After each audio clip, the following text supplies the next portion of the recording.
State news 71 में आप सभी का स्वागत है। जननायक जनता पार्टी के राष्ट्रीय अध्यक्ष संस्थापक डॉक्टर अजय सिंह चौटाला आज अपने सडोरा हलके के चुनावी दौरे के दौरान गांव जामनावाला में पहुंचे, जहां पर जजपा के कार्यकर्ताओं द्वारा उनका भव्य स्वागत किया गया।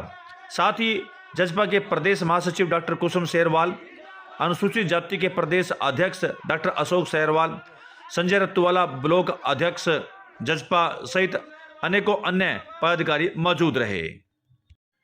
सभा में संजय रत्तुवाला सहित डॉक्टर कुसुम शेरवाल ने अपने विचार रखे और बाद में डॉक्टर अजय सिंह चौटाला ने सभी कार्यकर्ताओं को संबोधित किया।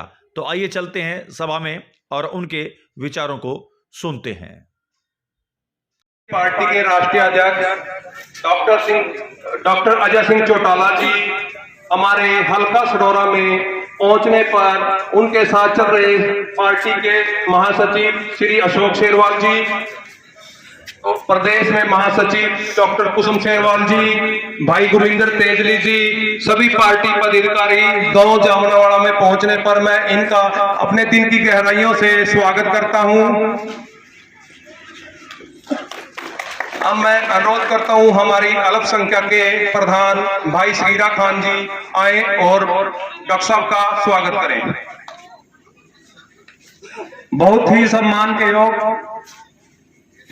जननायक जनता पार्टी के सुप्रीमो डॉक्टर अजय सिंह चौटाला जी, हमारे राष्ट्रीय सचिव अशोक शेरवाल जी, प्रदेश महासचिव पूर्व में रही आपकी अपनी प्रत्याशी डॉक्टर कुसुम शेरवाल जी, जिला के हमारे प्रधान भाई गुरविंदर तेजली जी, सिया विंडो से भाई गुरमेल जी, अलका के हमारे प्रधान संजीव जी, मैं सभी का अपने गांव जामनावाला में पहुंचने पर तहे दिल से धन्यवाद करता हूं और डॉक्टर अजय सिंह चौटाला जी का बहुत धन्यवाद करता हूं। धन्यवाद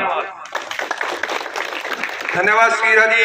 अब मैं अनुरोध करता हूं डॉक्टर कुसुम शेरवाल जी आए और अपने विचार रखें।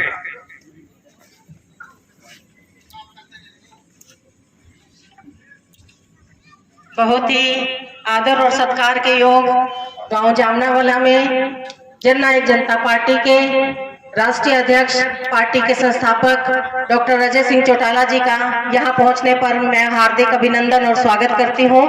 और उनके साथ में पहुंचे हमारे बीच में राष्ट्रीय सचिव अशोक शेरवाल जी और हमारी जिला के प्रधान गुरविंदर तेजली जी, हल्का के प्रधान संजू जी और हमारे बीच में अल्पसंख्यक के प्रधान सगीरा खान जी और हमारी सभी कार्यकारिणी के सदस्य जो साथ चल रहे हैं, उनका सभी का मैं यहाँ पहुंचने पर हार्दिक अभिनंदन और स्वागत करती हूँ। ज्यादा समय ना लेते हुए सिर्फ इतना ही कहना चाहती हूँ कि आप लोगों ने जो अपना कीमती समय निकाला, जिस तरह से आप लोग अपना आशीर्वाद और प्यार हमें देते रहते हो, बस यही आशीर्वाद और प्यार आपका हमेशा बना रहे। और मैं यही चाहती हूँ, आप लोगों से आश्वासन चाहती हूँ कि आपके बीच में आज डॉक्टर साहब पहुंचे हैं, जिस तरह से आप लोगों ने अपना आशीर्वाद हमेशा से पार्टी के साथ बना करके रखा है और आने वाले समय में आपके बीच में हमारे एक चमकते हुए सितारे हमारे उप मुख्यमंत्री दुष्यंत चौटाला जी, जिनको आप लोग मुख्यमंत्री के रूप में देखना चाहते हो, मैं आप लोगों से यही गुजारिश करूंगी कि उनके जो नाम के आगे उप शब्द लगा हुआ है उसे हटाने का काम आने वाला समय आप लोगों के बीच में है।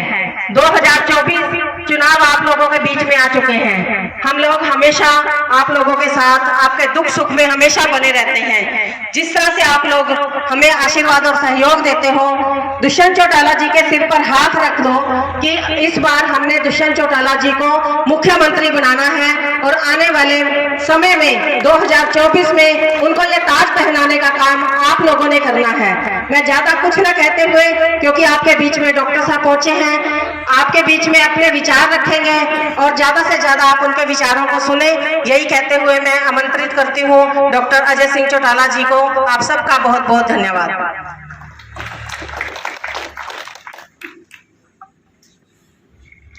बहुत ही आदर और सम्मान के योग जामनावाला की इस पावन पवित्र धरा पर मेरे समक्ष बैठे सम्मानित पिता तुल्य बुजुर्गों, दूर घरों में जहां तक आवाज पहुंचे सुन रही माता और बहनों,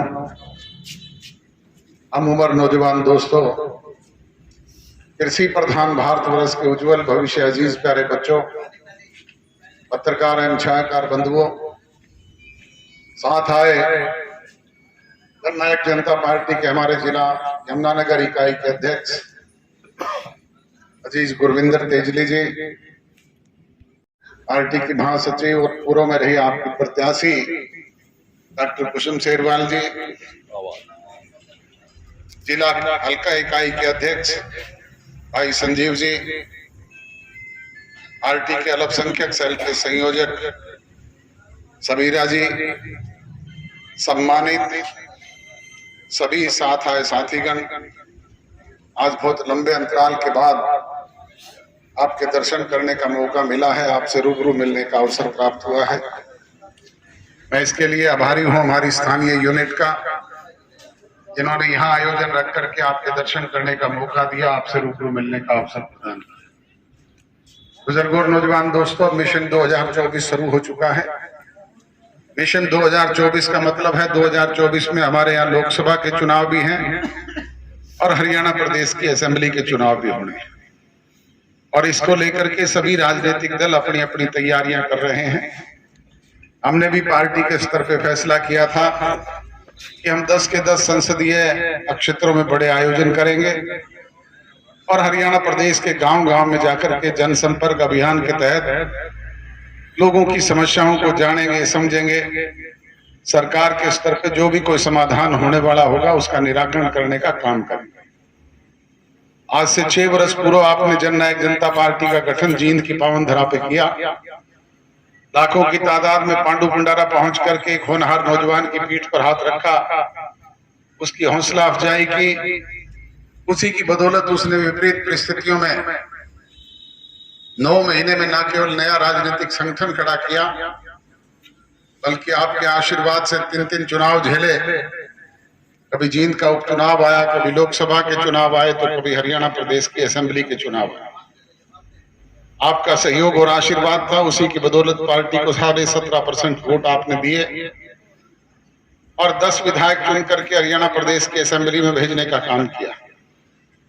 उन्हीं 10 विधायकों की बदौलत राजभाग में आपकी हिस्सेदारी हुई। जैसे ही राजभाग में हिस्सेदारी हुई, हमारे कार्यकर्ताओं के चेहरे पे लाली आई, उन्हें एक उम्मीद जगी कि 15 वर्ष का वनवास खत्म हुआ है, विकास के काम होंगे, बच्चों को रोजगार मिलेगा, छोटी मोटी दूसरी समस्याओं से हमें मुक्ति मिलेगी। परंतु मुझे ये कहते हुए अफसोस होता है कि जैसा आपने सोचा था और हम करना चाहते थे, वैसा इस अरसे में कर नहीं पाए। उसके कारण रहे, एक तो हम पूर्ण बहुमत में नहीं, सरकार में 20% के साझेदार हैं, और दूसरा जैसे ही सत्ता परिवर्तन हुआ, सरकार बनी, कोरोना जैसी विश्वव्यापी महामारी आ गई। कभी पहला फेज, कभी दूसरा फेज, कभी तीसरा फेज, निरंतर 2 साल तक यही चलता रहा। जब तक जनप्रतिनिधि लोगों के बीच में जाए नहीं, उनकी समस्याओं को जाने नहीं, समझे नहीं, तब तक उसका समाधान भी नहीं हो पाता। और उस कोरोना से मुक्ति मिली तो किसान आंदोलन चल पड़ा। उस किसान आंदोलन की मार भी अगर सबसे ज्यादा किसी को पड़ी तो हम पर पड़ी। कानून बनाए थे केंद्र की सरकार ने, लागू करवाने का काम किया था सांसदों ने। ना हमारा कोई सांसद था, ना केंद्र की सरकार में भागीदारी। फिर भी जगह जगह जो किसान भाई धरने पे बैठे हुए थे, वो एक ही बात करते थे कि दुष्यंत चौटाला इस्तीफा दे दे, सरकार से अलग हो जाए।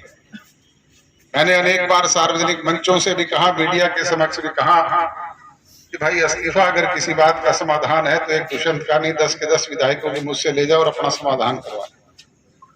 इस्तीफा तो केंद्र की सरकार में मंत्री रही हरसिमरत कौर बादल ने भी मंत्रिमंडल से दिया था। इस्तीफा तो मेरे भाई अजय सिंह चौटाला ने भी विधायकी से दिया था। कुछ हासिल हुआ क्या? हासिल होता है राज से, सत्ता से, ताकत से, और समाधान निकलते हैं बातचीत के जरिए। आज अगर आपकी दी ताकत है, हम सत्ता में हैं, तो आप जो भी कोई छोटी मोटी समस्याएं हमारे समक्ष लेकर के आते हैं, हम सरकारी तंत्र के जरिए उसका समाधान करवाने का काम करेंगे।